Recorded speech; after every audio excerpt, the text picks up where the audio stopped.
où ça démarre, ça y est, avec Paul Rodriguez. Alors Paul Rodriguez, parce que j'aurais pu dire Paul Rodrigue, mais donc il y a une consonance, quoi, espagnole ?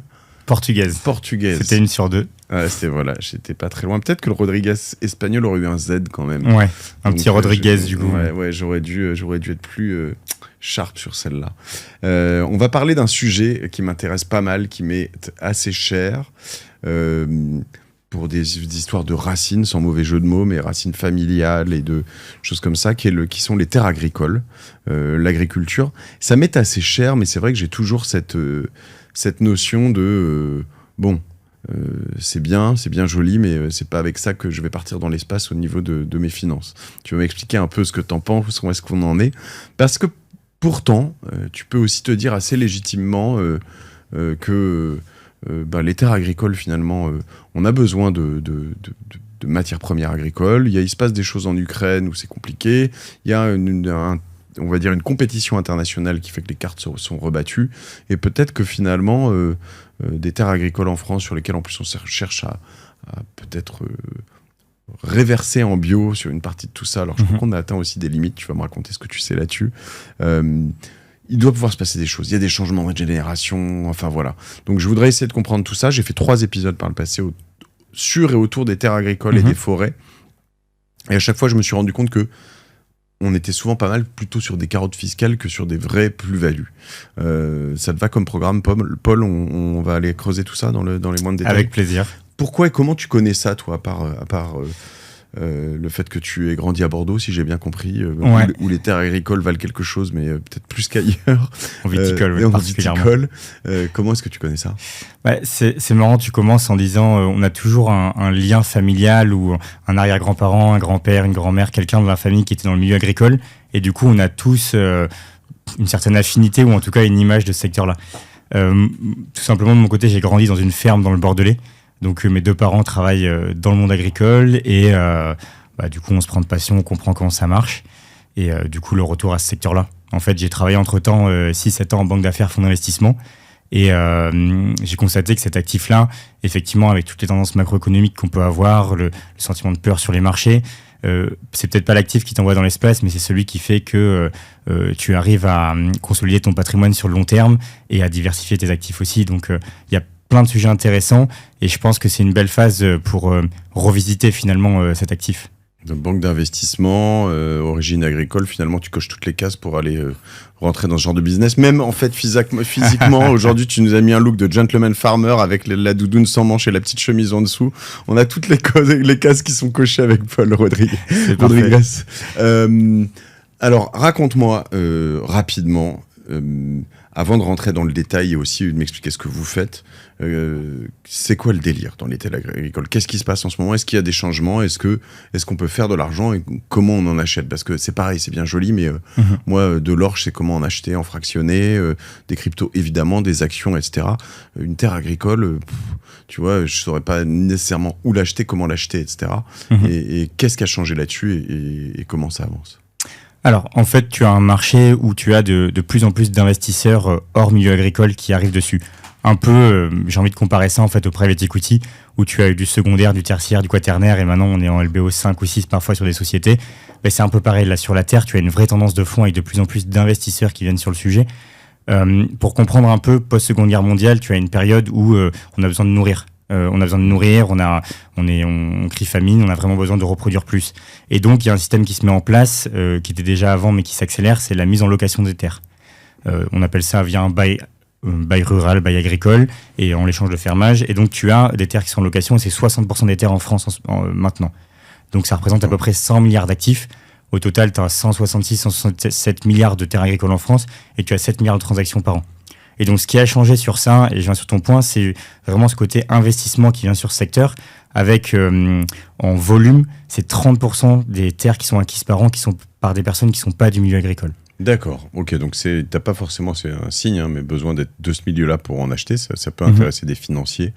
Et pourquoi on va les chercher ? Le bail agricole, c'est un truc, nous on en a fait un sur des terres en Corse, là récemment, c'est un truc qui a été pieds et poings liés. En fait, le locataire devient quasi propriétaire. J'exagère à peine, non ? C'est quasiment sur toute la durée de son exploitation. C'est vrai que c'est protecteur pour le côté de l'agriculteur. Et ça s'explique par des choses assez simples, c'est que les temps sont longs. Dans l'immobilier, on achète un appartement, pour faire une plus-value, il faut porter le bien 6-7 ans. Dans le monde agricole, si on fait de la culture pérenne, donc on plante de l'arboriculture, par exemple Tu mets 7 ans avant d'avoir une clémentine. Quoi, exactement. Et du coup, il faut des temps longs. Et l'agriculteur qui plante, il faut qu'il soit protégé. C'est-à-dire, si c'est lui qui paye le matériel végétal, à qui il appartient à la fin. Et tout ça, c'est très bien encadré par des baux. Et donc, on peut effectivement protéger, ça protège l'agriculteur, mais on peut aussi protéger le bailleur et investisseur. C'est pour ça que finalement, tu as un marché qui s'ouvre, mais tu as beaucoup de codes qui sont assez complexes et qui doivent être regardés de près, parce que sinon, il y a de la perte de valeur en ligne. Ok, donc ça, je comprends que c'est finalement assez rassurant. Au moins, tu sais dans quoi tu t'engages. T'as ta terre, tu vas la louer à quelqu'un, il va rester longtemps. Normalement, s'il se débrouille pas trop mal, l'exploitation va prendre de la valeur parce que ces arbres poussent, parce que voilà. Après, j'imagine qu'il y a des risques. Si on savait que tous les agriculteurs, c'est le cas dans certains endroits évidemment. On parlait de la viticulture, on peut parler de la Beauce du Nord, de certains endroits où les céréaliers font des fortunes, mais dans l'absolu, c'est pas non plus un endroit où, t'es sûr de gagner de l'argent. Donc, il doit y avoir pas mal de risques. Quels sont-ils ? Globalement, effectivement, c'est un endroit où les métiers sont très durs et les rémunérations sont assez basses. C'est ce qu'on constate. On a financé 20 agriculteurs et on voit que le contexte est vraiment compliqué. Peut-être pour dézoomer un petit peu sur ça, tu as 3 grandes filières agricoles en France. Okay. On est le premier pays agricole en Europe, c'est 18% de la production en valeur. Donc en Europe, sachant qu'il n'y a pas l'Ukraine en Europe, par exemple. C'est Europe de l'Ouest, effectivement. C'est l'Europe, la zone euro. L'Europe, oui. Sinon, c'est le grenier à blé de l'Europe, effectivement. Dans les pays de l'Est, sur les céréales, ils sont très forts. Et donc, on a un pays qui est très fort en production, mais où c'est très disparate entre les filières agricoles. Donc, si on prend la filière laitière, céréalière et vin et spiritueux, si on sort de ça, toutes les autres filières, on importe plus qu'on exporte. Ok. Donc, je reprends laitier, céréalière et vin et spiritueux. Ouais. Là, on est loin devant. Enfin, on est devant. On est premier. Ouais. Et sur le reste, en revanche, ou en tout cas, on est non seulement pas premier, mais en plus, on est déficitaire. C'est-à-dire qu'on importe. Il y a quoi au-delà de tout ça ? Il y a les fruits. Il y a, je sais pas, les fruits à coque. Quasiment tout ce qu'on mange au quotidien, les légumes, en fait. D'accord. C'est ce qui est assez frustrant, c'est qu'on parle beaucoup de souveraineté, notamment avec la guerre en Ukraine. Et en fait, quand on regarde derrière ça, on a la plupart de nos filières où les courbes sont en chute libre. Je prends la volaille, c'est 1 poulet sur 2 qui est importé, et la consommation augmente et notre production n'augmente pas pour suivre. Donc on a des filières comme ça qui sont pas en chute libre, mais en tout cas qui sont en difficulté. Et c'est là où il faut aller regarder un peu au cas par cas sur ces filières-là. D'accord. Donc j'imagine forcément, parce que ma première réaction, c'est quand tu me dis on n'est pas dans une filière où il y a beaucoup d'argent qui se fait derrière à la production. Tu vois, ça pourrait me conforter dans le truc de me dire j'ai pas envie d'être dans ces marchés-là. Je dis, moi, à la limite, je suis dans un marché pleine bourre, etc. J'ai des terres où j'ai la base de ce marché. Je me dis, je suis bien là, tu vois, je vais pas bouger, je vais m'accrocher parce que je vais croquer une partie de ce qui part dans l'espace, tu vois. Ouais. Tu parlais des risques. En fait, c'est le couple risque-rendement. La terre, c'est un actif sur les 20 dernières années, malgré les différentes filières, etc. C'était vraiment un préambule. On a la terre qui a pris 3% par an en moyenne sur les 20 dernières années. On est proche des 4% sur les 10 dernières années. Et donc, on a un actif qui prend quand même de la valeur et où tu as des locations donc, qui correspondent à 2 à 4% par an. Donc, tu as une rentabilité cible globale qui peut tourner entre 4 et 7%. Ah, wow. Donc, c'est pas si bas, en fait. Et c'est comme l'immobilier. Il faut acheter au bon endroit, au bon prix et mettre la bonne location dessus. Alors on va y venir évidemment là-dessus, quels sont les bons endroits, quels sont les bons prix, comment ça se passe, mais avant tout ça, si je reprends tes filières et donc tu me parlais un peu de, je sais pas, potentiellement jusqu'au bétail, mais céréales, lait, etc. Soja même, il peut y avoir, parce qu'il y a des choses qu'on voit pas d'ailleurs là-dedans. Moi j'ai découvert un truc tu vois ce que c'est de la luzerne, j'imagine, toi. Donc ceux qui nous écoutent peut-être pas, la luzerne c'est du foin, en gros. En Corse, typiquement. Produire de la luzerne, c'est hyper rentable quand tu as de l'espace. Okay. Pourquoi ? Parce qu'en fait, il y a du bétail quand même en Corse, et quand tu as besoin de foin, comme il n'y a pas assez d'espace et assez de luzerne, ils sont obligés de le faire venir par bateau. Donc, tu es dans un truc où le prix du transport vaut beaucoup plus cher que le prix du produit lui-même. Donc, quand tu es toi avec ton produit, donc il y a des choses à savoir comme ça, région par région, j'imagine. Le soja est le même exemple. On importe beaucoup du Brésil, notamment le soja pour nourrir le bétail et le cheptel. Ouais, donc c'est ça. Et donc, après, tu te retrouves avec un truc dont l'essentiel du prix est composé de peut-être du transport par bateau plutôt que de littéralement l'agriculture qui est derrière. Et t'es assujetti aux marchés internationaux, donc les fluctuations de prix, etc. Et c'est là où la notion de risque, elle est vraiment super importante parce que, en fait, j'ai dit 60% des terres sont en location, mais du coup, tu as l'exploitation, tu as la terre, et le risque, il n'est pas pareil à tous les endroits. Et c'est pour ça que nous, on va uniquement sur le foncier, parce que le foncier, finalement, c'est le plancher des vaches, c'est du solide, c'est du concret.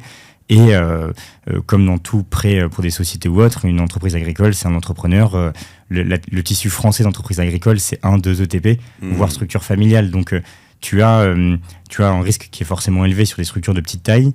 Et du coup, c'est pour ça que nous, on reste uniquement sur le foncier, pour pas justement aller sur ce risque de défaillance et de perte totale en capital. Oui, c'est ça. Et ce qui est intéressant, ce que tu disais tout à l'heure, c'est que tu es dans un investissement qui est comme un investissement immobilier ou comme un investissement, c'est-à-dire que tu as un revenu, un loyer mensuel, donc tu parlais de 2,5% à peu près. Alors c'est entre 2 et 4, c'est le taux annuel, mais qui est versé tous les mois, effectivement. Ouais, donc là tu reçois ton loyer, entre 2 et 4 par an, et en plus tu as potentiellement l'augmentation, la baisse de la plus ou moins value de la parcelle de ce que tu as acheté. Ouais, sur l'aspect macro, c'est vrai qu'on en a beaucoup parlé récemment avec l'Ukraine, il y a un vrai sujet de souveraineté alimentaire. Et donc c'est compliqué de croire que sur le long terme, la terre ne s'apprécierait pas en France, parce que déjà, les performances historiques sur 20 ans ou plus ont montré qu'il y a des appréciations fortes et des disparités selon les cultures, mais on a besoin de produire plus. On est quand même un pays où l'aridité touche un peu le sud, mais on est quand même un pays où il y a beaucoup d'eau et beaucoup de surface agricole. C'est 26,7 millions d'hectares. Et tous les produits qu'on importe, on parlait de l'importation, on importe 60-70% des fruits et légumes qu'on consomme. Donc, si tu veux, à un moment, il va falloir reproduire ici quand des terres plus au sud ne seront pas en capacité de produire pour nous. Donc, les tendances, elles sont quand même aussi avec l'accroissement de la population, plus de nourriture à produire. C'est un peu une obligation, on est ce qu'on mange à un moment. Oui. C'est basique.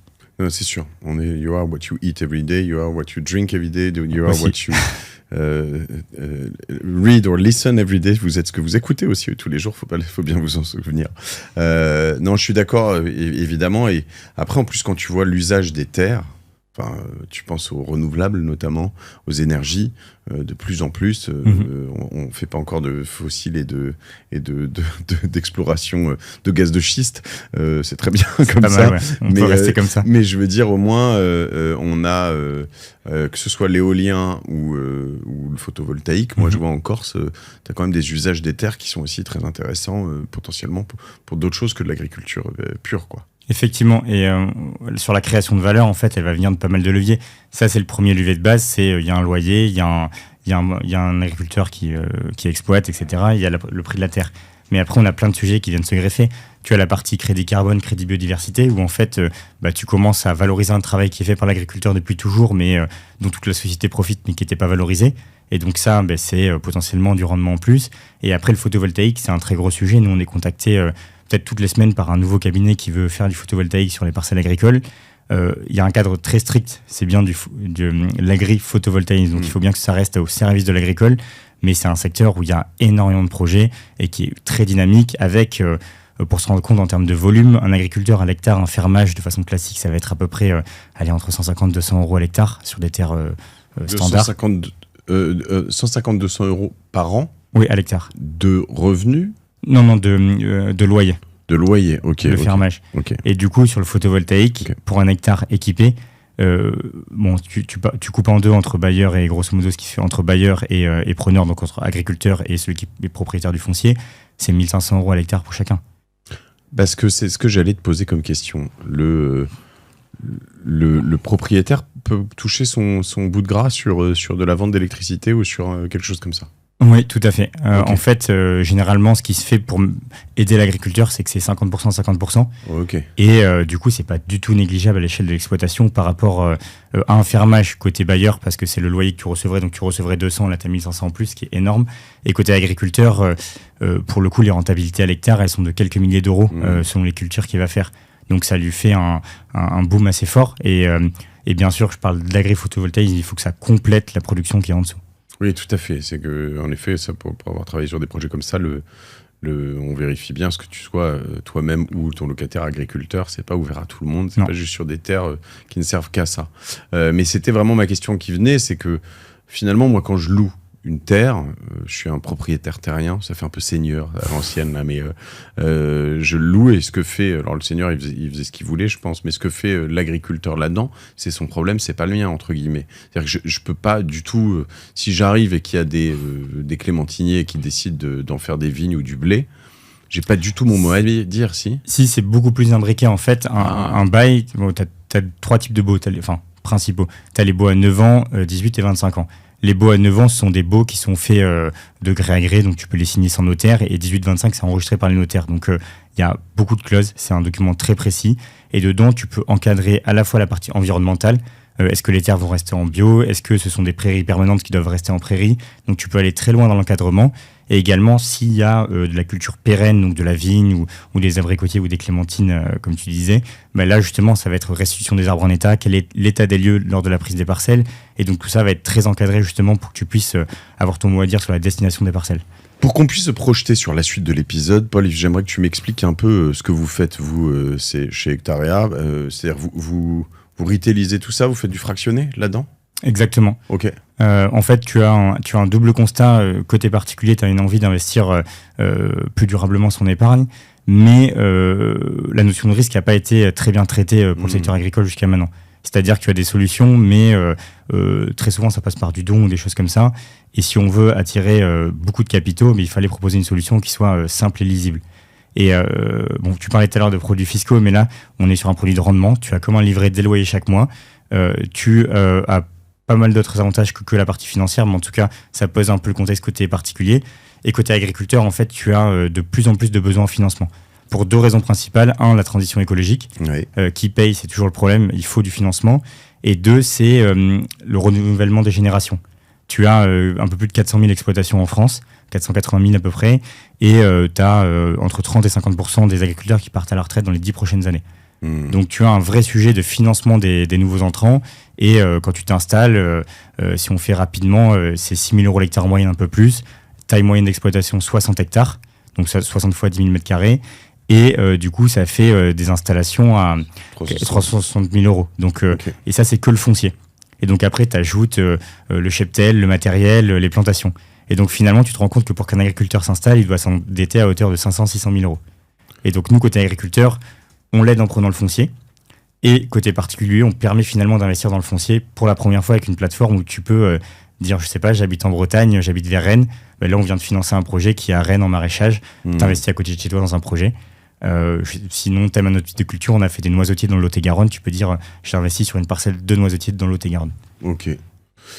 Sachant que j'imagine que un peu comme d'habitude, ce qui est bien, c'est de pas te mettre all-in sur le noisetier dans le Lot-et-Garonne et te dire, waouh, je suis un frappé, moi. J'ai mis tout mon argent dans les noisetiers. Sachant que moi, en l'occurrence, tu sais quoi, j'avais fait, j'y pense, mais j'avais fait une forme d'investissement comme ça avec une boîte qui a coulé en parallèle. D'ailleurs, tu vas me dire un peu ce qui se passe chez vous, si ça arrive. Moi, j'avais fait de l'investissement sur des chênes truffiers. Ok, secteur très compliqué. Ouais, et en fait, typiquement, alors là, j'étais propriétaire virtuel, je sais pas comment ça se passait, mais d'un chêne. Okay. Et l'idée, c'est que tu avais une valeur du chêne, tu pouvais avoir une partie de la récolte ou la revendre. Et en fait, ronde sorcière, ça s'appelait, si je ne m'abuse. Et en fait, j'ai jamais vu de truffes, j'ai jamais vu de chêne. Et c'était pas des arnaques, hein, c'est juste qu'ils ont pas eu le bol, la boîte. Voilà, 1, 2, 3 saisons, sec, pas d'eau, pas de truffes. Salut, au revoir. C'est un secteur qu'on regarde parce qu'on aime beaucoup. Hein, c'est un secteur traditionnel, un peu mythique en France. Et en fait, tu as très peu d'exploitation à l'échelle. Les chênes. Je te présenterai les bonnes personnes, ça t'intéresse. Avec plaisir. On creuse, peut-être qu'on les connaît, mais en fait, il faut une quinzaine d'années pour avoir des productions. Tu as pas mal de modèles très intéressants en Espagne sur ça qui tournent assez bien. Et du coup, tu as beaucoup de capex à l'entrée, c'est des cycles longs. Ouais. Mais t'es exactement dans le truc de l'agriculture, c'est qu'il y a aussi le coup, pas de bol, quoi. Tu vois, t'es rentré au mauvais moment, t'as fait les 3 inondations la mauvaise année ou les 3 sécheresses, puis en ce moment, il y en a de plus en plus, quoi. Donc, il faut un peu le prévoir dans tes modèles économiques, je veux dire pour l'agriculteur. Ouais. Ok, l'hectare, pour rappel, hein, pour tous ceux qui connaissent pas bien, c'est 100 mètres sur 100 mètres, ça fait 10 000 m². Donc à la fois c'est grand et c'est pas c'est grand quand tu le vois visuellement, mais tu visualises bien le truc, ça fait terrain de foot, le tour, ça fait 100 mètres en long, donc un peu plus en large, quoi. Ouais, c'est ça. Donc tu dis 60 hectares en moyenne pour une exploitation. L'agriculteur, il a besoin aussi de machines et de choses comme ça. Ça, vous rentrez pas là-dedans, vous leur proposez pas de les financer, non? Non, toujours pour le même prisme, le risque qui est associé à ça. Okay. En fait, on agit plutôt comme partenaire en dur en equity parce qu'on prend vraiment du foncier en direct de notre côté. Enfin, on permet aux particuliers de le faire. Et à côté, tu as les banques avec qui on travaille sur les sujets. Tu as d'autres sociétés qui permettent d'investir en prêt aussi. Avec des taux qui vont être plus élevés, mais qui sont à des risques qui sont bien différents pour l'investisseur. Alors, comment on s'assure que l'agriculteur soit bon, d'une part, que ce soit un bon agriculteur qui ne prenne pas des mauvaises décisions et qui l'exécute bien, et d'autre part, qui te paye bien, tout simplement, qui soit honnête? Alors, sur ça, on a un prisme au début avec 3 leviers, on va dire. Le premier, c'est la partie impact et agriculture durable. Est-ce que c'est un modèle qu'on défend ? Et sur ça, il y a 2 volets. On parle beaucoup du levier environnemental actuellement, c'est quasiment le seul levier qu'on aborde. Là, c'est est-ce qu'il va être en bio, en agroforesterie ou autre, où est-ce qu'il en est, et est-ce que dans sa filière, ça fait preuve de quelque chose qui est bien ou pas. Et le deuxième levier qu'on regarde moins, et que nous, on va regarder justement, c'est la structuration de la filière.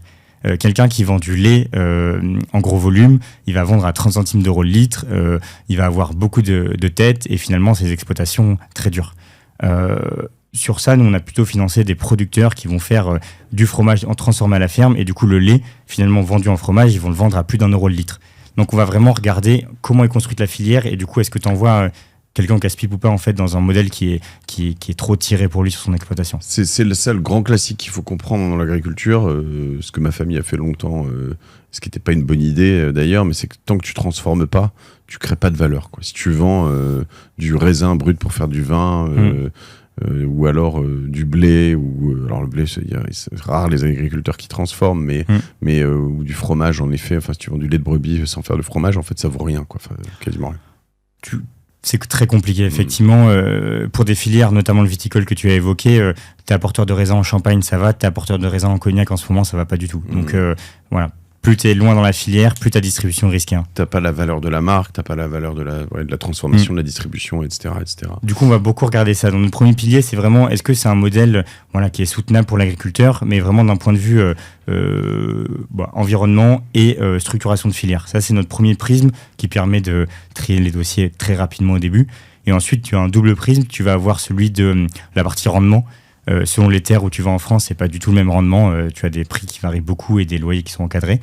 Donc nous, on va absolument avoir entre 2 et 4% pour nos investisseurs parce que ils viennent pour le rendement et l'impact. Et le troisième levier, ça va être plus sur l'exploitation. On va regarder l'IAS fiscal, on va regarder où ils en sont, etc. Mais une fois que tu as ces 3 leviers-là, finalement, tu peux qualifier une exploitation assez facilement. Et ensuite, on n'est bien que sur le foncier. Donc on n'est pas lié au risque de l'entreprise. Pas directement en tout cas. Vous faites des deals tous les combien en gros? Là on a 2 à 3 deals par mois maintenant. Ok. Vous avez fait 20 au total et là vous avez accéléré très fort. Exactement, on a fait 7 deals en 2024 avec le premier en début d'année 2024, 1 million d'euros financés. Et là en mai on était déjà quasiment à 2,5 millions et 17 en tout. Là on a fini un début de semaine dernière. Donc voilà, on est sur un rythme où l'idée c'est de proposer dans toute la France. On est dans 8 régions déjà maintenant. Okay. Des dossiers pour qu'on puisse choisir ses investissements. Vos dossiers en moyenne, c'est combien? Donc c'est toute une exploitation ou ça peut être juste une partie? Non, c'est souvent qu'une partie. En fait, peut-être pour comprendre côté agriculteur, tu as 4 scénarios principaux. Le premier, c'est l'agriculteur s'installe. Comme je disais tout à l'heure, il a 500 000 à financer. Nous, on prend 60% de son foncier, ça va représenter 150 000 euros. C'est le cas de l'installation.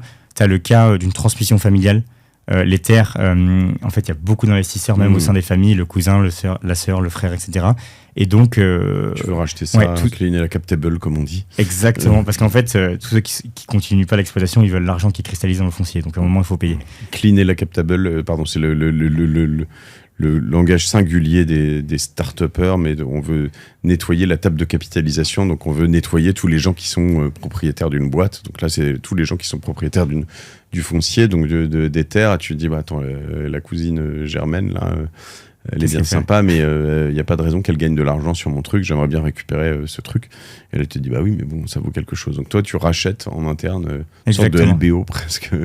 Oui, c'est ça, aide à la transmission en dur à la place de la dette, mais c'est le même mécanisme comme du capital transmission. Ok.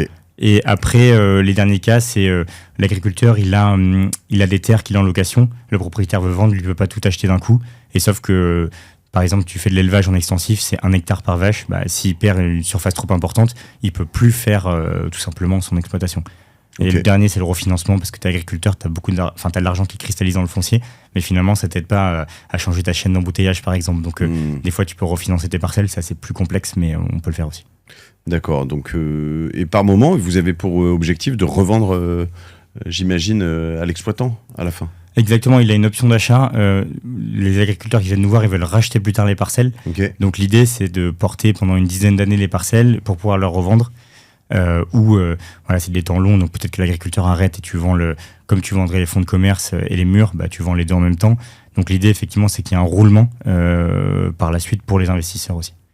Ok, maintenant qu'on a à peu près contextualisé tout ça, j'aimerais essayer de comprendre comment ça se valorise tout ça dans des périodes de crise ou on va dire, de glissement politique, économique, comme on le vit en ce moment.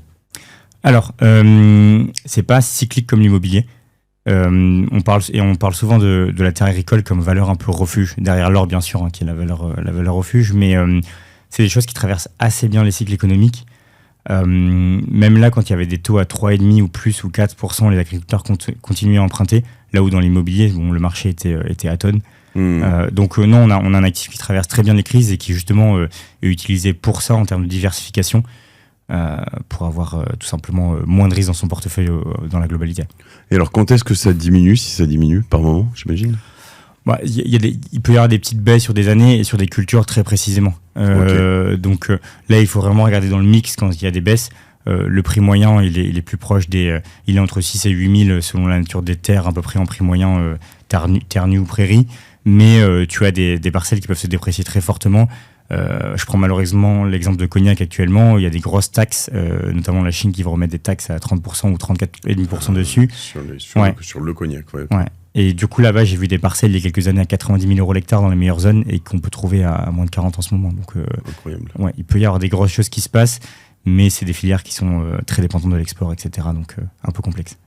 C'est intéressant ces variations parce que finalement, quand ça descend à 40, pas versus 90, il n'y a pas si longtemps, ça peut redevenir une opportunité quand même. On ne sait pas d'ailleurs.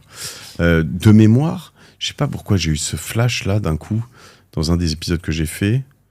C'était quoi, la Vendée, qui est un peu dégueu comme prix de terre agricole, non ? Non, ça parle pas spécialement élevé, oui. Tu as toute la zone Grand Ouest, toute la partie Haute-Vienne, Deux-Sèvres, un peu vers la Vendée là-bas, où tu as des terres finalement, oui, avec des... À 1005, c'est possible ? 2000 ? On a déjà fait à 2005, mais même de la forêt. La forêt, tu peux trouver des hectares de forêt à 1 500 € l'hectare.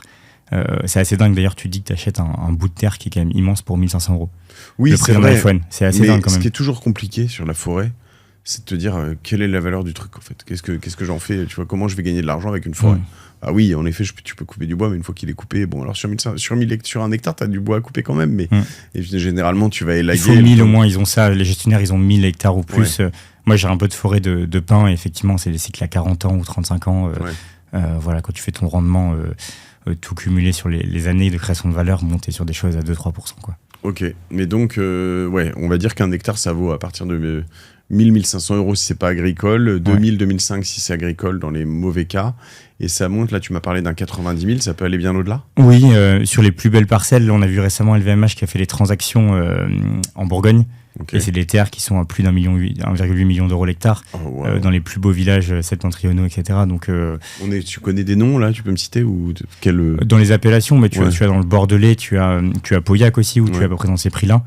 Donc oui, tu as des zones comme ça où tu as les prix qui sont super élevés. Après, c'est une valorisation de terroir sur les toutes petites appellations où il y a la rareté, il y a plein d'autres facteurs qui rentrent en compte. Mais tu achètes un truc pour pouvoir, le prix, pouvoir mettre sur la bouteille Pauillac, tu vois, j'imagine, ou je cherche d'autres noms que tu vas avoir en Bordelais mais même Haute-Côte de Nuit, toutes ces choses-là. Ouais, tu vas monter après sur les Gevrey Chambertin premier cru, tu vas monter au fur et à mesure Pommard premier cru, etc. Mais oui, tu as des prix très élevés. Après, c'est lié à un produit, c'est lié à un des marques, et donc là, tu rentres en fait, c'est la transformation qui a valorisé les terres. Et ça, vous faites des choses comme ça, un peu plus exotiques, des produits liés à des marques ou à des terroirs spécifiques? Ouais, on va vraiment sur toutes les filières agricoles. C'est l'objectif, c'est de dire l'investisseur vient chez nous, il peut diversifier sur de tout. Donc tu peux prendre, on a déjà fait la terre agricole pour l'élevage au vin à 3 500 € l'hectare ou un peu moins. Et on fait des parcelles là en ce moment en Châteauneuf-du-Pape.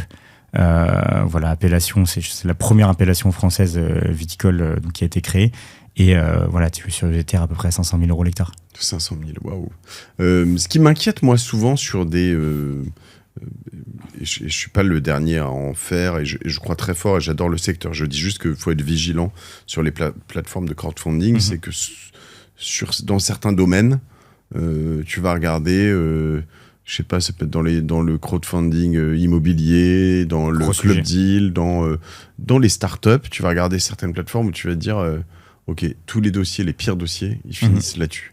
Comment je m'assure que chez toi, excuse-moi de poser cette question cash, mais il faut quand même un peu le dire. Je vais chez Hectarea et moi j'y connais rien. Puis vous me faites un beau marketing et puis à la fin, j'ai vraiment le truc que personne n'a voulu acheter. Il y a 2 points essentiels. Le premier, si on se compare au crowdfunding immobilier où il y a quelques sujets actuellement on se rend compte que quand on a des taux à 10-11%, forcément il y a de la casse. Il y a du risque. Oui. Mais le marché, pendant quelques années, on était sur un cycle immobilier aussi avec la création de ce marché-là depuis 10 ans. Et finalement, on se rend compte que dans un marché baissier, il y a de la casse. Bon, c'est quelqu'un qui investit à côté aurait pu prédire ça.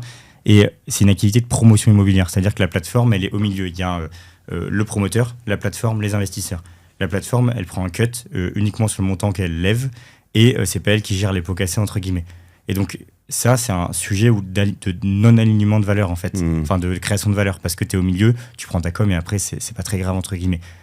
Nous, tu as parlé de l'immobilier fractionné au début, c'est ça notre modèle. C'est-à-dire que nous, il n'y a plus le promoteur à gauche, on fait les acquisitions et on permet aux particuliers d'investir et on gère l'actif. Donc ça veut dire qu'on n'est pas du tout en passe-plat, on gère vraiment l'actif. Et donc, c'est une grosse différence dans l'alignement des intérêts parce qu'en plus, on est rémunéré après aussi en pourcentage des loyers qu'on touche.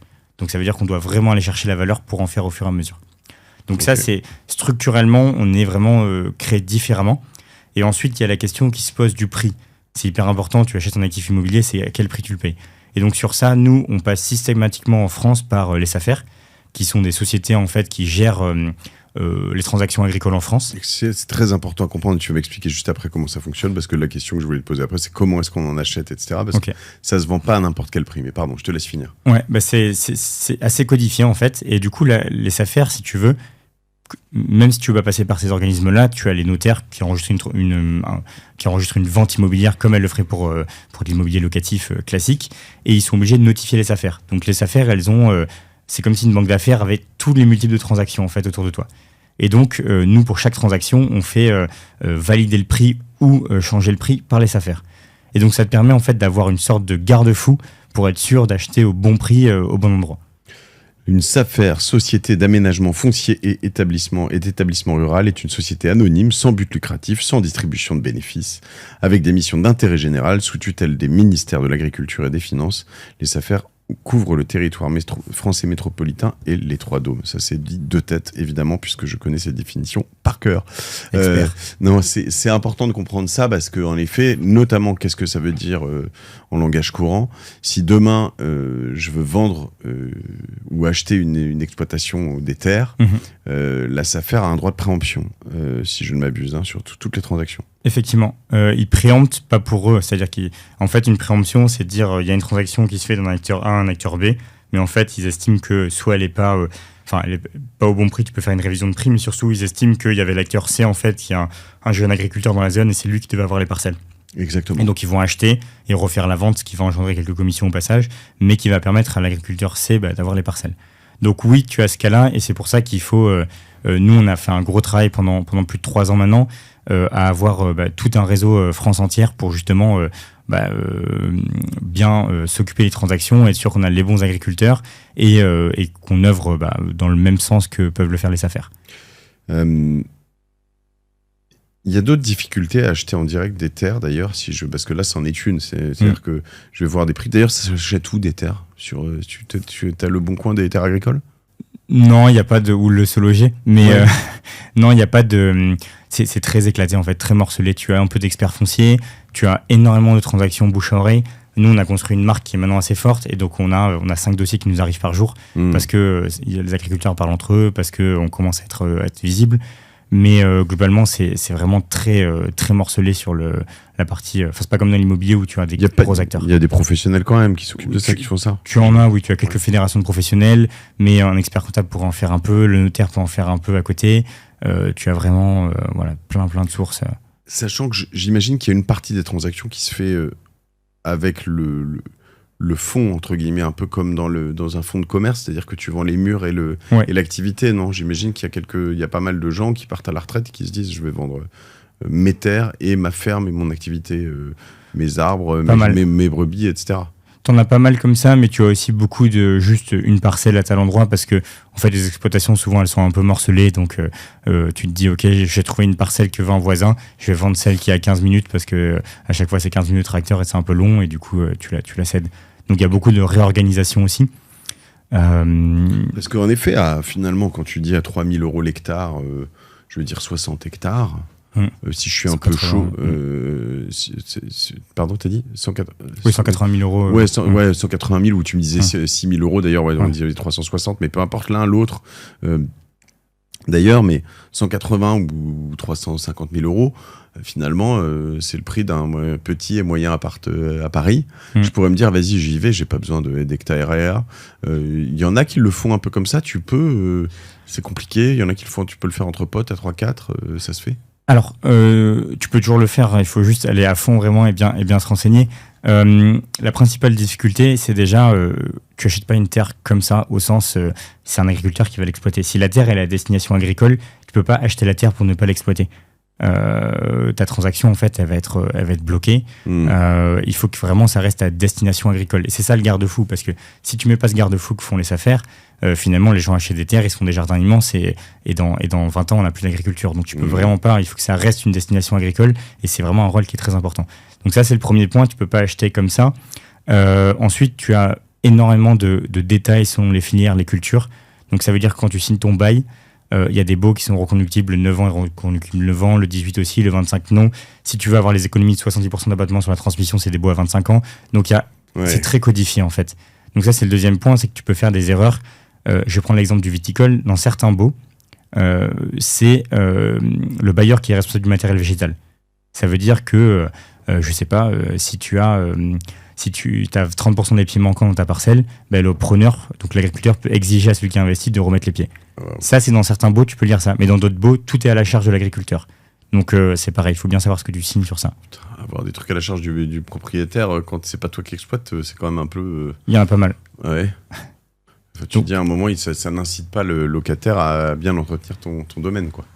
Exactement. Donc nous, c'est des choses qu'on fait pas du tout pour le coup, mais en tout cas, il faut savoir que ça existe.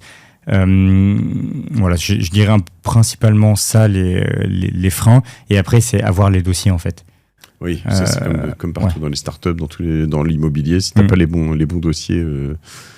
Si tu fais pas ça au quotidien, alors de temps en temps, quand tu as de la famille, des cousins, un pote qui te propose un deal, il arrive qu'il y ait des choses qui pop, qui sortent et qui soient des bons dossiers, parce que en fait c'est un peu comme le gardien ou le boulanger que tu connais bien et qui va te dire il y a un truc super, etc. Ça mérite d'être regardé, mais en effet y aller tout seul comme ça, c'est un peu cavalier, non?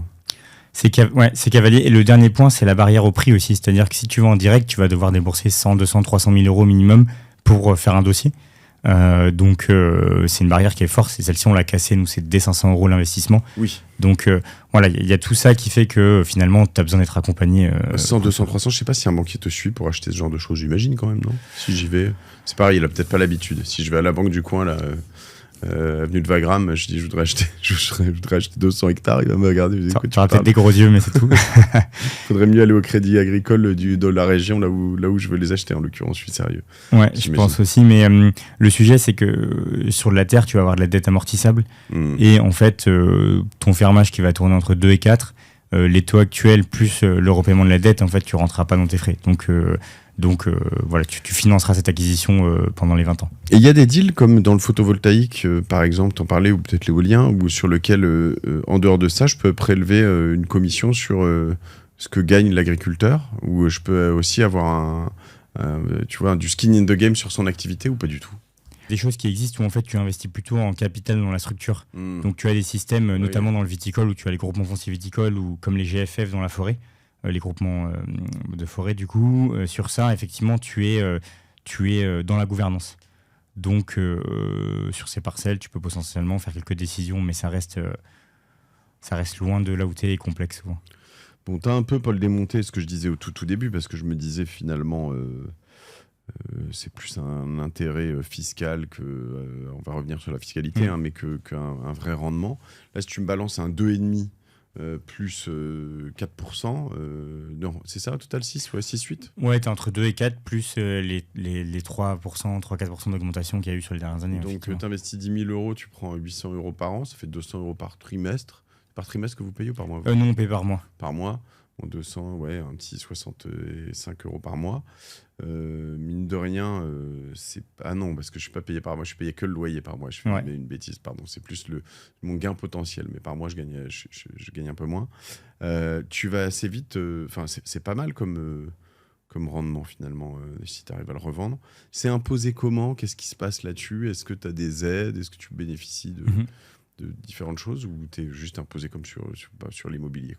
Alors justement, nous, on a créé un produit donc un peu comme un livret, et qui passe par un mécanisme d'obligation simple. Et donc sur ça, donc c'est soumis à la flat tax, c'est 30%, et ça augmente pas ton impôt sur les revenus. Et donc c'est pas catégorisé comme des revenus fonciers, ce qui permet que ça rentre pas dans le calcul de l'IFI aussi. Ok.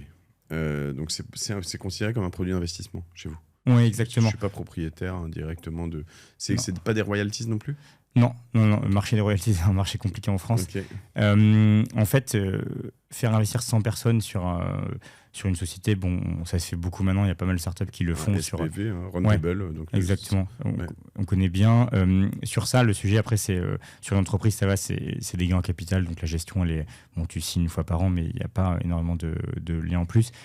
Sur la terre, c'est comme si tu achetais un appartement à 150 personnes. Tu peux pas aller chez le notaire et dire on va être 150 à venir à signer, les frais d'acte, etc. En fait, c'est techniquement infaisable. Et même dans la gestion derrière, l'agriculteur veut racheter, il faut que tu aies un quorum. Enfin, bon, il n'y a pas des choses de dragolong ou des choses comme ça pour des sociétés. Et donc, on a mis un mécanisme au-dessus qui est un mécanisme obligataire. Donc, pour chaque terrain acquis où tu as investi en tant que particulier, tu as une levée obligataire qui est faite. Et ce qui compte, c'est la garantie en face de ça. Tu as l'obligation, il faut regarder les garanties. Et la garantie, c'est une hypothèque de premier rang qui est déposée par le notaire. Donc, très important de comprendre l'hypothèque de premier rang. C'est ce qu'on fait avec WeVest. Je ne sais pas si tu vois... sur l'IMO. Sur l'IMO, une société dans laquelle je suis rentré il y a quelques mois. Donc, il y avait aussi un pacte... Ils vont se marrer en m'écoutant parce que j'arrive pas à retenir ce mot. Il fait partie des mots que je n'arrive pas à retenir. Ça va me revenir. Mais l'idée, c'est que, hypothèque de premier rang, si jamais tout part en PLS, tu es le premier payé avant tous les autres débiteurs lors de la vente des terres, même si elles ont été diminuées de 50%, etc.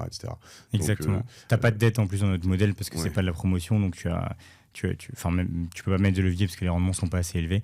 Et du coup, tu as vraiment juste le pool d'investisseurs, la terre qui est en face, et ce système, il est purement pour simplifier la partie gouvernance qui est pas faisable, sinon il faut être... J'ai un peu parlé dans d'autres univers donc des actions de catégorie A, B, C et des actions ordinaires, où souvent le particulier est le pimpin de l'histoire. Oui. Il est action ordinaire et tu touches rien si tout est liquidé.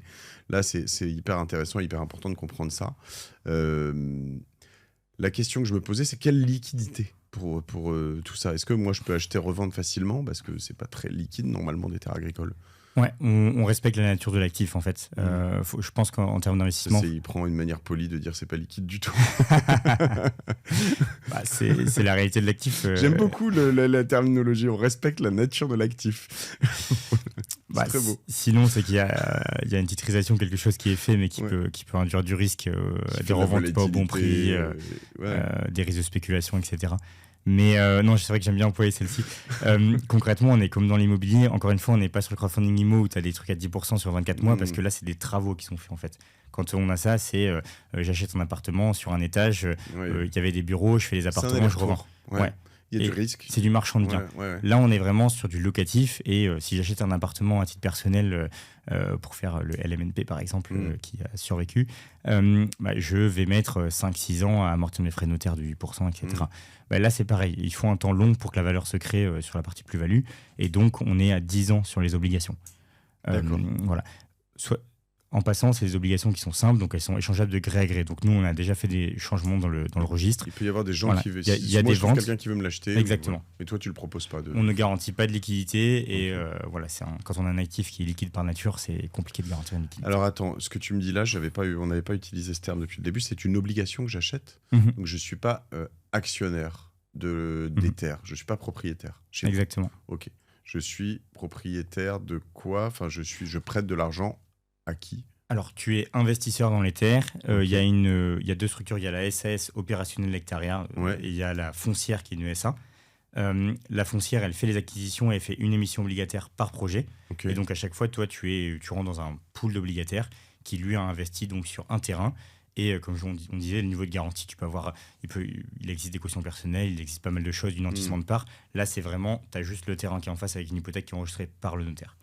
D'accord, donc, et le propriétaire des terres, c'est la SAS? La SA. En fait, on a dissocié les structures pour dissocier les risques. Okay. Tu as vraiment la SAS qui s'occupe, elle, de promouvoir, etc., et de développer l'activité, et la SA qui est une structure complètement indépendante pour l'acquisition. Ok, donc comme dans l'immobilier. J'achète des terres, je mets 10 000 euros.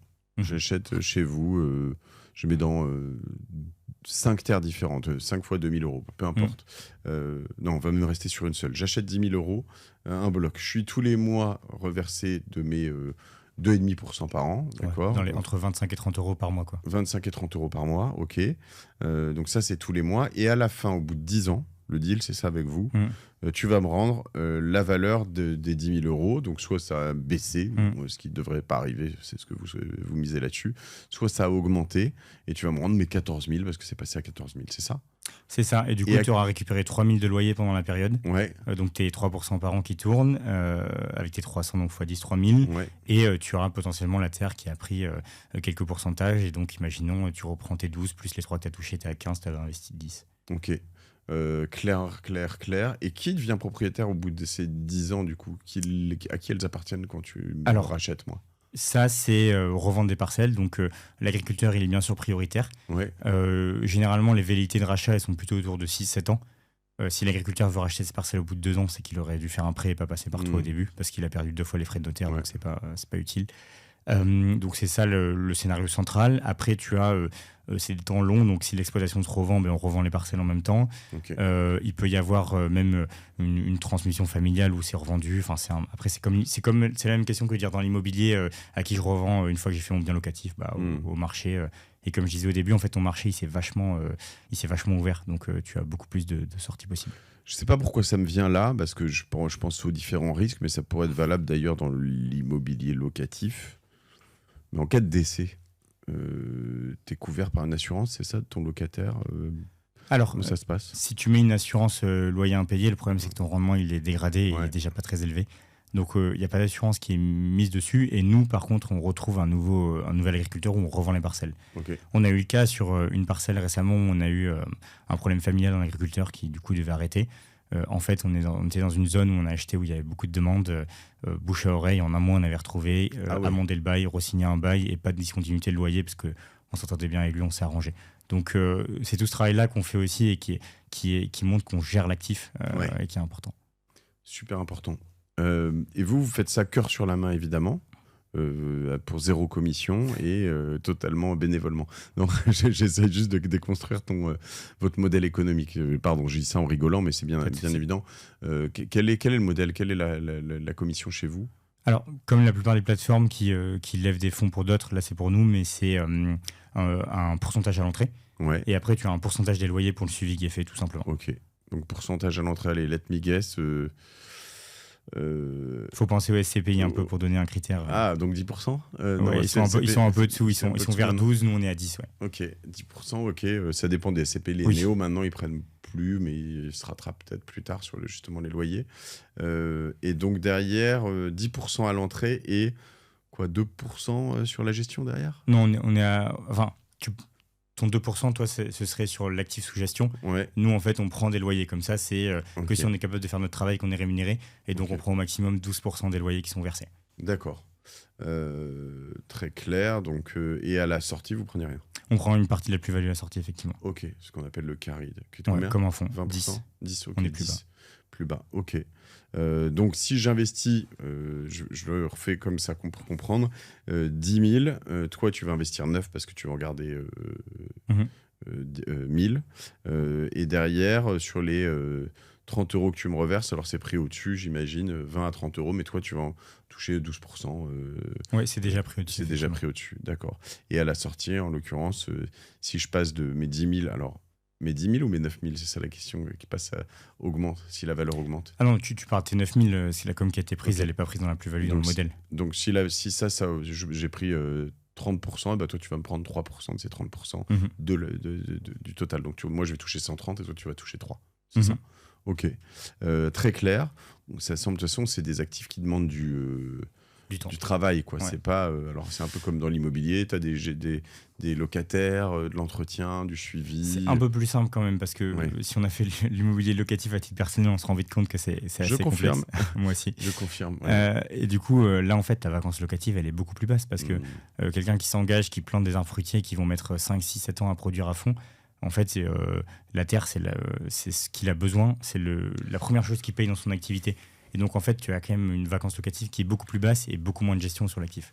Quel impact des dérèglements climatiques on voit en ce moment, des crues, des tempêtes, des orages, des fortes chaleurs à quel moment tout ça a un impact sur ton business? Alors, indirectement, il peut y en avoir un. Si l'exploitation fait faillite, il faut relouer les terres ou les revendre. Directement, il n'y en a pas parce que... Ça peut baisser la valeur de ta terre, puisque lui, s'il gagne moins sur les 10-15 prochaines années, à un moment, offre et demande, il va te dire, bah ouais, mais chérie... tu peux habiller le prix, ouais. T'es quand même que lié indirectement, tu vois, le loyer, c'est un taux fixe qui est enregistré dans le bail, enfin, c'est un montant fixe, pardon, donc t'es pas directement lié à ça. Après... oui, si t'es en zone inondable, que t'as parcellé sous l'eau, là, il n'y a plus rien et on va pas dans des parcelles comme ça. Mais globalement, soit en fait, c'est classé en catastrophe naturelle et donc là, il y a un processus assurantiel étatique qui est mis en place pour rembourser les dommages qui ont été causés. Soit en fait, et c'est là où on s'oriente, c'est qu'il faut plus d'investissement et c'est pour ça qu'il faut plus de financement extérieur. C'est-à-dire que tu fais de l'arboriculture fruitière, tu peux mettre des filets anti-grêle. J'ai vu des exploitations qui n'en avaient pas, on n'a pas investi parce que il n'avait pas prévu d'en mettre. Et du coup, il y a quand même un vrai sujet sur tout ce taux d'équipement qui doit être fait. Et c'est là où il faut que les exploitations produisent un peu plus de valeur, effectivement, pour bien s'équiper, tout ça. Tout à l'heure, tu m'as dit un truc qui était intéressant, c'est que tu me dis celui qui crée, qui rachète au bout de 3 ans ou 4 ans, il fait une mauvaise opération avec Tarea parce qu'il aurait dû plutôt emprunter parce qu'il va faire 2 opérations notariales. Ok. Mais alors, est-ce que indirectement, ceux qui font pas d'emprunt, c'est quand même qu'ils sont pas assez safe, ou il n'y a pas un truc qui fait que quelque part les vrais bons deals, ils feraient des emprunts, tu vois ce que je veux dire? C'est des questions qu'on s'est forcément posées. Moi, j'ai grandi dans des exploitations agricoles. Il y a eu une partie, un moment clé du développement, c'était du fermage. Tu vois, impossible à prendre d'un coup. Et la stat, elle parle d'elle-même, c'est 60% des terres en location. Quasiment, même tous les agriculteurs qui nous contactent, ils ont toujours des terres en location en propre. Parce qu'en fait, tu as un peu de terre héritée, tu as un peu de terre que tu as acheté, t'as un voisin qui libère des terres, mais qui veut les garder, donc tu les loues. Et donc, tu es déjà inscrit dans ce mécanisme un peu mixte de gestion, finalement. Donc, côté agriculteur, c'est vraiment hyper simple. C'est déjà établi comme ça, le marché. Sachant que j'imagine que je réfléchis depuis tout à l'heure à toutes ces... Je te parlais des énormes exploitations qui existent, je sais pas moi, au nord, pas dans le Pas-de-Calais, en dessous, là... Juste au-dessus de Paris, c'est quoi ces régions T'as Hauts-de-France ou le plateau Picard là-bas, avec tout ce qui est pommes de terre et betteraves. Des gens qui ont des centaines d'hectares, plus même potentiellement. Là-dessus, tu peux te retrouver dans des super... Parce que ça, c'est vraiment... Les types, ils sont refaits, quoi. Hein. Vraiment, ça cartonne. Tu peux réussir à rentrer dans des exploitations comme ça, des vrais beaux trucs où c'est plus compliqué parce qu'ils n'ont pas besoin de toi. Alors tu peux, parce qu'en fait il y a un moment, les exploitations elles doivent être transmises, et donc il y a tellement d'appels en capital à faire, que ce soit pour la partie matérielle, bâtiment ou autre, le corps de ferme qui a besoin de cash, donc tu peux rentrer. La question, ça va être le rendement dans ces zones-là, parce que tu vas avoir des parcelles qui vont atteindre 20 000 € l'hectare, tes loyers sont capés, et donc tu vas avoir des rentabilités à moins de 2%. Donc pour ces raisons-là, nous, c'est vrai qu'on va pas trop là-bas, on regarde quelques dossiers, mais... il faut qu'on reste sur des critères intéressants pour les investisseurs. Ok. Alors, quel est ton dossier idéal ? Qu'est-ce qui doit, quand moi je vais sur Hectarea, doit me faire ouvrir l'œil et me dire waouh, ça, celui-là, j'y vais. Alors, dossier idéal, en fait, tu vas avoir ta rentabilité. Là, tu as un livret A qui va être à 1,7 en août. Donc, finalement, des investissements où tu as un risque qui est quand même très contrôlé et un rendement qui est sympa.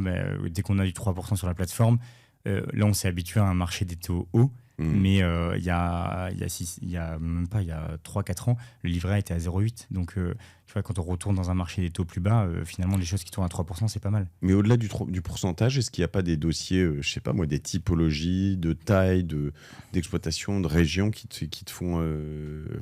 tu te dis, ouais, regarde bien cela parce que c'est pas mal quand même. Si, il y a des régions où tu as en fait des zones qui sont pas en sécheresse et des terres qui sont à des prix qui sont super abordables. Quand on parlait tout à l'heure de terres qui sont à 2500 ou 3000 € l'hectare, faut savoir que dans les autres pays d'Europe, l'Espagne on est plutôt à 12, l'Italie on est vers 30, on est vers 38 en Belgique et vers 80-85 aux Pays-Bas. Donc si tu veux, on a des terres qui sont vraiment pas chères dans des zones, donc ça c'est le pur argument financier. Et ensuite... Voilà, sur la qualité des terres, ça dépend vraiment des filières. C'est très dur de faire du spécifique. En gros, si tu me dis filière céréalière, avec la transition vers le bio, finalement, tu peux aller sur des terres qui produisent beaucoup moins à l'hectare, mais qui te permettent d'avoir le bon rendement, et des terres qui sont assez qualitatives avec des prix à moins de 5 000 €. Donc, ça va vraiment dépendre de la filière. L'autre guess que je peux avoir, c'est qu'on voit qu'il y a beaucoup de riches qui investissent, de très riches qui investissent dans le nord de l'Europe, dans le nord de la France. Est-ce qu'il n'y a pas, et il y a aussi, moi je suis toujours atterré par le côté très court-termiste de certains investissements. Est-ce qu'il y a des endroits où, selon toi, là je parle pas je te demande pas on n'a pas le droit de faire des conseils en investissement, en tout cas moi j'ai pas le droit, toi non plus, mais de te dire à un moment, moi tu vois, je regarde spécifiquement, parce que moi je pourrais me dire en effet, je sais pas, la Vendée comme ça, on me dit que c'est dégueu, pour moi c'est un endroit un peu vert, mais je sais pas pourquoi, il y a peut-être une très bonne raison pour laquelle c'est dégueu, mais il n'y a pas des endroits où c'est totalement sous-coté, où tu te dis, attends, on est sur un investissement long dans 10 ans, potentiellement versus je sais pas, moi je vois la Corse chez moi, j'y mettrais bien du photovoltaïque, parce que tu vois le truc c'est cramé quand même, enfin je veux dire les terres agricoles là-bas c'est bien sec quand même, hein. Cette année c'est un peu spécial, mais... Si, en plus sur le photovoltaïque, il y a quand même une opportunité actuellement aussi, c'est que tu vas le mettre sur des terres où finalement il faut que le potentiel agronomique soit meilleur après. Ça veut dire que ton plateau Picard avec ta terre à 20 000 € l'hectare, le potentiel agronomique il est énorme en fait des parcelles. Donc l'argument agricole il passera jamais pour mettre du photovoltaïque. Et donc, en fait, tu te retrouves dans une sorte de prisme où les terres les moins chères vont être avec les potentiels les plus bas, mais potentiellement le plus de photovoltaïque et donc le rendement le plus haut. Donc, tu as un double effet qui peut être très intéressant et à regarder sur des parcelles, mais voilà, et principalement dans la polyculture élevage. Pour l'instant, sur toutes les autres filières, c'est beaucoup de démonstrateurs, hein, c'est pas des choses qui tournent vraiment bien. Ça, c'est l'argument si tu vas hors filière différenciée, donc tu sors des filières, on va dire viticoles, les 3 premières cités, céréales et élevage, où c'est les 3 grosses filières, mais qui sont, quand c'est vraiment sur les terres productives, c'est assez différent quand même. Ok. Et des régions spécifiques qui t'intéressent, toi ? Nous, on fait un peu toute la France. Si tu devais t'acheter toi-même. Ah, moi, j'achète moi-même des terres. Je te dis, vas-y, je te donne 1,5 million, tu as droit à 3 endroits pour acheter des 3 terres pour toi. Je vais aller dans des terres en fait où tu pars des prix qui sont assez bas par rapport au reste de l'Europe, parce qu'en fait tu dis que sur des cycles très longs, Voilà, c'est des terres qui vont... c'est très compliqué de perdre en valeur. Donc je vais aller sur des choses où je peux avoir un rendement qui est intéressant et où le prix de départ va être relativement bas. Tu as des noms de régions? Ouais, des noms de régions. Tu vas dans les Deux-Sèvres, dans la Vienne, Haute-Vienne, tout ce plateau-là, en fait, autour de Poitiers. Dans le Cantal, il y a un peu de tout. Tu peux avoir des choses à 10 000 € l'hectare ou plus, mais tu peux avoir des terres qui tournent à 5-6. Tout ce qui est plus bas à Véron, donc à l'ouest de Toulouse, etc. Là, pour le coup, tu vas être sur des prix... Enfin, c'est des zones périurbaines quasiment, donc là, tu vas avoir des prix qui sont assez élevés. Et pareil, Sud-Ouest et Pays Basque, c'est très compliqué. On a fait Pays Basque, dans les Landes notamment, où tu as les céréales. Tu sais, là-bas, tu vois au bord des routes, tu as beaucoup de céréales arrosées sous pivot. Là, tu montes à 20 000 hectares. Mais on a trouvé des parcelles, du coup, avec forcément, tu as un peu moins d'eau, mais on les a trouvées à 6 000 hectares là-bas. Donc ça, c'était vraiment pas cher. Okay. Donc voilà, il faut vraiment regarder la culture dans la région. Donc je dirais essentiellement ces zones-là, en fait, des zones qui sont très, très rurales, quoi, très agricoles et assez loin des villes. Pour finir, Paul, il y a un moment où tu peux espérer avoir un jackpot où ta terre agricole devient constructible pour une raison ou une autre. Tu es en périphérie urbaine, je sais pas, il y a une décision, un PLU, et puis parce que là, j'imagine que c'est énorme. Si ça arrive, là, tu casses tous les compteurs, quoi. Alors, quand tu regardes comment c'est structuré, normalement, effectivement, ta destination, elle reste agricole. Dans les faits, j'ai vu des personnes déjà sur des destinations agricoles qui ont fait x3 ou x4 en 30 ans, parce que sur des cycles longs, sur des choses comme ça, tu peux faire des vraies plus-values. Et effectivement, des terres, il y a un moment, elles sont classées aussi. Tu as un vrai sujet au niveau des communes et des villages sur l'élection des maires. Finalement, pour faire réélire, tu es obligé d'avoir plus de population et donc tu fais plus de logements, etc. Et à un moment, il faut élargir les zones. Donc oui, j'ai vu des cas sur le terrain où c'est des terres qui ont été classées, ou au moins en petits bouts. Et là, c'est énorme, parce qu'après, c'est plus tous les mêmes prix, quoi. Donc ça, c'est des choses qui, indéniablement, et le croissant de la population, c'est des choses qui arrivent sur le terrain. Et donc oui, à titre personnel, j'ai d'ailleurs croisé pas mal de monde qui font des investissements comme ça, où ils se disent, on achète des terres, des forêts très proches des derniers lotissements construits, et c'est les stratégies qui ont déjà payé. Alors, accroissement de la population, faut faire gaffe, parce que sur la France, on n'est pas certain on sait que la tendance peut quand même avoir à s'inverser, mais bon, il y a aussi de l'immigration, il y a pas mal de choses. Mais c'est vrai que tu peux te dire, à très long terme, c'est pas forcément certain. Puis après, c'est selon les zones. C'est-à-dire qu'en effet, en région parisienne, il y a des gros besoins de logement. Tu as des zones, en revanche, des villes moyennes de régions qui ont plutôt une tendance à se vider. Donc, il faut faire attention. Mais en effet, je pense que cette stratégie, elle peut être très bonne. Si tu arrives à acheter des terres périphériques, en effet, au lotissement, il faut des temps longs, par contre. Ouais. Mais j'en ai vu, pour le coup, c'est obligatoire. Au bout d'un moment, tu le vois tout simplement. Tu regardes le nombre de nouveaux lotissements construits en France. Bah, tu vois des choses comme ça, honnêtement, ça se voit sur le terrain. Après, mais ce qui n'est pas forcément...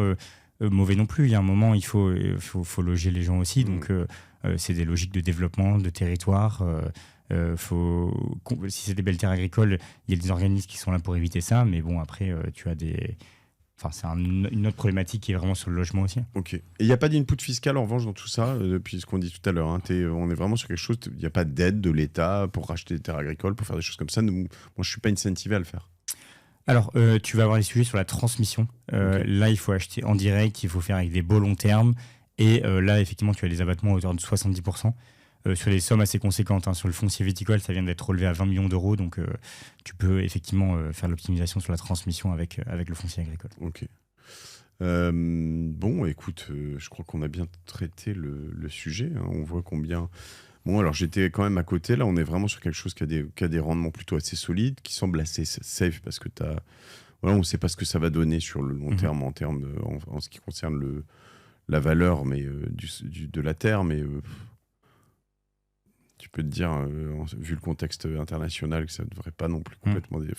la baisse de la mondialisation, cette tendance, on était arrivé au paroxysme. Finalement, tu peux dire que les métriques, si tu restes sur un investissement long terme, ce qui est le cas, c'est peut-être pas idiot en fond de portefeuille, quoi. Ouais, c'est comme si on disait on ne croit pas à la montée de l'immobilier sur le long terme. Bon, c'est assez fort comme hypothèse quand même de dire ça. Après, c'est vrai qu'il y a vraiment cet aspect financier et c'est la base de ce qu'on fait, mais tu as tout l'aspect impact qu'on a énormément développé sur la plateforme aussi. On a fait deux choses. On a fait un espace investisseur quand tu investis, que tu es particulier. Après, tu peux échanger avec l'agriculteur que tu as financé. donc les naissances sur la ferme ou autre. Donc tu as vraiment un échange, le but étant de reconnecter les deux. Et tu peux aussi acheter des produits de la ferme à des tarifs préférentiels où tu investis. Donc voilà, on a poussé aussi parce que comme on disait là, il y a quand même des rendements qui sont pas forcément non plus très élevés, mais il y a plein d'autres choses qu'on peut aller chercher sur ces investissements aussi. Super bien fait ce site. Donc hectarea.io, hectarea.io. Il est pas si simple au début la première fois. hectarea.io. De toute façon, tout sera sur le site de la Martingale. À partir de 500 €, je peux pas faire des versements permanents chez vous parce que c'est projet par projet, si. Alors, on a mis un système d'épargne automatique, donc tu peux effectivement mettre des prélèvements.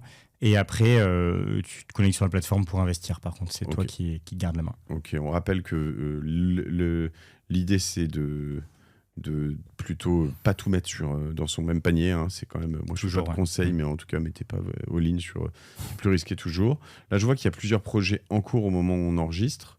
Donc, il n'y a pas une ruée massive vers un projet, parce que c'est un peu l'un des problèmes que je vois qu'on a chez Weavest ou certaines plateformes, c'est que le projet sort et dans la journée, il n'y a plus de place. Tu arrives à trouver Ça dépend des moments. Là, on a sorti plusieurs projets d'un coup, mais on a des projets qui ont mis quelques minutes à se clôturer et d'autres 1 ou 2 mois. Donc voilà, ça dépend vraiment des tailles de projet aussi, pas mal. 176 000, 111 000, 99 000. Il y en a un 214 500 là, je crois. Enfin, il y en a un dessus. Mais effectivement, après, l'idée, c'est d'avoir toujours un projet à proposer aussi sur la plateforme. Donc, on lance avec une cadence suffisante pour avoir... Voilà, il n'y a rien de pire que de frustrer quelqu'un qui veut venir et qui cherche à investir. Ok. Fantastique. Écoute, très clair. Si on vient de ma part sur Hectarea, est-ce que les petits 10% à l'entrée, ou je sais pas, tu peux faire un petit effort pour si on vient avec le code de la Martingale?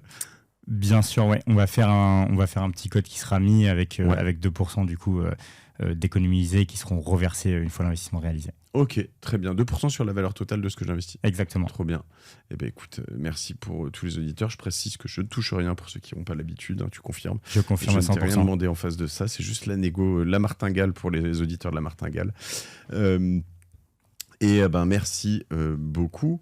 T'as un petit péché mignon d'investissement, toi, un petit truc qui te fait kiffer en dehors des terres agricoles, évidemment. Donc, faut investir en haute moi, j'ai pas mal commencé par l'investissement en start-up. Okay. Donc, ça a été plutôt ça ma corde. Et après, je suis venu sur l'investissement avec moins de risques au fil de la construction de mon profil investisseur. Mais donc, tu continues la start-up ou t'as arrêté? J'en ai fait. Je suis pas mal exposé sur ce côté-là, donc j'ai plutôt arrêté. Ok. Mais je suis exposé à une quinzaine de boîtes. Très bien. Donc voilà, on va dire ça. Il y a beaucoup de gens qui ont un peu arrêté, mais du coup, je pense qu'il y a pas mal d'affaires à faire aussi là-dedans. Mais ça mérite de se regarder. Mais je vais refaire 1 ou 2 épisodes là-dessus. Merci en tout cas, c'est très clair. Moi, j'adore ces plateformes de retail qui permettent d'accéder à des nouveaux types d'actifs. Et je pense qu'il y a un truc intéressant quand tout ça se passe bien et quand vous cartonnez. Ça marche bien, ouais? Vous êtes content?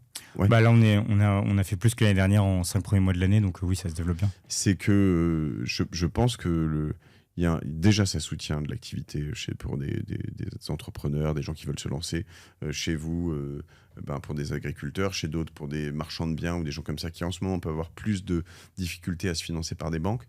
Et ensuite, il y a quand même un effet, c'est que comme sur les ETF, comme sur les actions, comme sur les cryptos, le fait qu'il y ait beaucoup de monde potentiellement à un moment qui arrive sur un marché, ça veut dire que petit à petit, les prix vont monter quand même parce que offre et demande, quoi. Donc, sauf s'il y a un gros repli, enfin le gros repli va pas arriver du jour au lendemain puisque t'es collé pendant 10 ans quand même. Donc, non, on le voit sur les chiffres, il y a de plus en plus d'investisseurs qui viennent à l'image je compare pas mal au private equity où on a eu vraiment des marchés qui sont organisés en secondaire et plus. Donc oui, on voit cette tendance-là, et ce qui est positif pour les sorties à terme. Vous êtes plusieurs à retailiser ça? Tu as des concurrents dans cet univers? Alors, pas sur l'investissement en direct par parcelle comme ça. Il y en a en Europe de l'Est et aux États-Unis, mais on va dire en Europe de l'Ouest, on est les seuls à avoir lancé sous cette forme. Et après, tu as des structures qui sont plutôt des foncières solidaires, donc qui fonctionnent un peu différemment, où là, c'est plus un investissement vraiment en direct, on est sur...